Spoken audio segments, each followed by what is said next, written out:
President, there has not been any assessment of the social, environmental and economic effects of an economic agreement between the European Union and Canada. The Canadian Union of Public Employees, with 600,000 members in areas such as healthcare, education, local municipalities, public utilities and transport, is seriously concerned about the effects of such an agreement.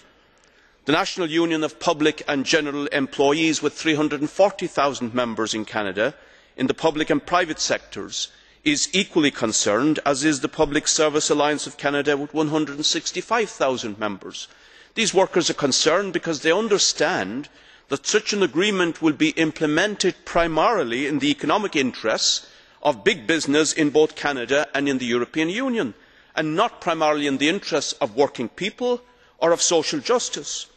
Now, both the European and Canadian transnational corporations want to break into the provision of public services in Canada on a maximisation of profit basis, of course.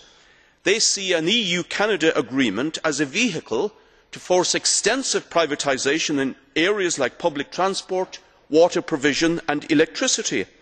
Such a development would be ominous for Canadian workers' pay and conditions.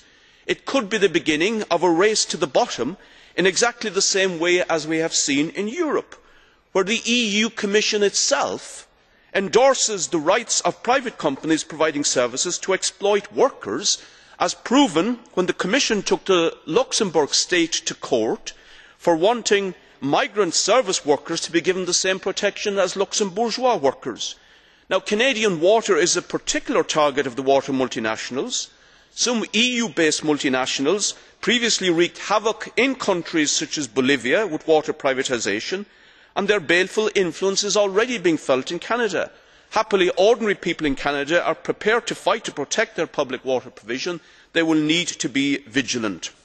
The European public sector workers' trade unions are also concerned, and I call on both Canadian and EU-based unions to forge a real campaign to protect public ownership in public services with democratic control rather than maximisation of private profit, but not just a coming together at leadership level, but a real involvement of the rank and file to protect their public services. Thank you, President.